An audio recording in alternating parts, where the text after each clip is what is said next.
ধরুন আপনার বন্ধু আপনাকে একটা প্রশ্ন করল, সেটার উত্তর কেবল হ্যাঁ অথবা না দিয়ে দেওয়া যাবে। প্রশ্নটা হলো, তুই কি চুরি করা ছেড়ে দিয়েছিস? এখন আপনি কি উত্তর দেবেন? যদি হ্যাঁ বলেন, তার মানে এটা বোঝায় যে আপনি আগে চোর ছিলেন, এখন চুরি করা ছেড়ে দিয়েছেন। আর যদি না উত্তর দেন, তাহলে বোঝায় আপনি এখনো চুরি করেন। এখন আপনি কোন দিকে যাবেন? এখান থেকেই আসে প্যারাডক্সের ধারণা। মাঝে মাঝে এমন কোনো সমস্যা হয়, সেটার উত্তর ধনাত্মক ও ঋণাত্মক উভয়টাই সঠিক বা উভয়টাই ভুল। কোনো থিওরি, বক্তব্য ইত্যাদির ক্ষেত্রে স্বয়ং সম্পূর্ণ দুটো ব্যাপার যখন পরস্পরকে নাকচ করে দেয়, সেটাই প্যারাডক্স।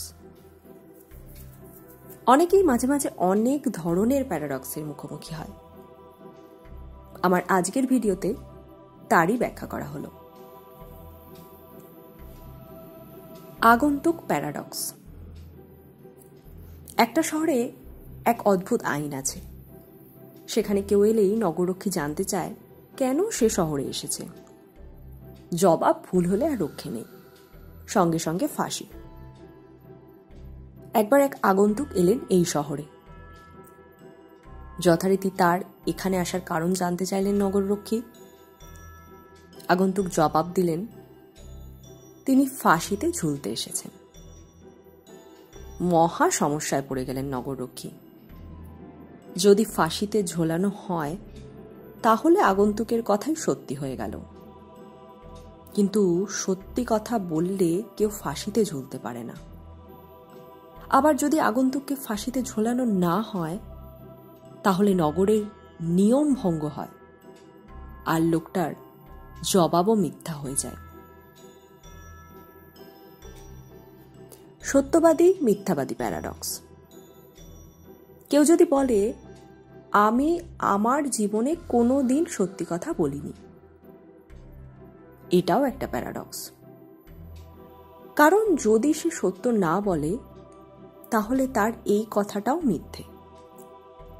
আবার এই কথাটা মিথ্যে হলে সে সত্যবাদী। আবার সত্যবাদী হলে এই কথাটাও সত্য। সুতরাং সে মিথ্যেবাদী। কি ঝামেলা! ডিম আর মুরগি প্যারাডক্স। ডিম আগে না মুরগি আগে? যদি ডিম আগে হয়, তাহলে সেই ডিমটা এলো কোন মুরগি থেকে? আবার মুরগি আগে হলে সেই মুরগি এলো কোন ডিম থেকে? Restaurant paradox. কেউ যদি বলে, ওই রেস্টুরেন্টে কেউ যায় না, কারণ ওটাতে সব সময় ভিড় থাকে, এটা একটা প্যারাডক্স। কারণ কেউ না গেলে ভিড় হয় কিভাবে? আবার ভিড় না থাকলে সবাই সেখানে যাবে, সবাই গেলে ভিড় হবে। ভিড় হলে কেউ যাবে না, কেউ না গেলে ভিড় হবে না। সাঁতার প্যারাডক্স। কেউ যদি বলে, সাঁতার না শিখে তোমার জলের কাছাকাছি যাওয়া উচিত না, এটা একটা প্যারাডক্স। সাঁতার না শিখে জলের কাছে যাওয়া যাবে না, আবার জলে না গেলে সাঁতার শেখা যাবে না। সাঁতার না শিখলে জলে যাওয়া যাবে না। Keyboard paradox.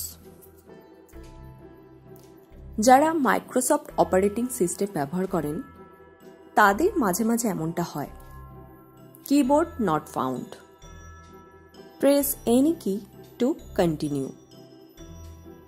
কিবোর্ডের কি যদি কাজ না করে, তাহলে কি প্রেস করব কিভাবে? ব্যতিক্রম প্যারাডক্স। প্রত্যেক নিয়মের একটা ব্যতিক্রম নিয়ম আছে। যদি এই কথাটা সত্য হয়, তাহলে এই নিয়মেরও ব্যতিক্রম থাকবে, অর্থাৎ সব নিয়মের ব্যতিক্রম থাকবে না। তাহলে কি দাঁড়ালো? প্রত্যেক নিয়মের ব্যতিক্রম আছে, আবার সব নিয়মের ব্যতিক্রম নেই। তাহলে সঠিক উত্তর কোনটা? এরকম আরও হাজার হাজার উদাহরণ দেওয়া যাবে প্যারাডক্স নিয়ে। প্যারাডক্স আসলেই একটা জটিল বিষয়।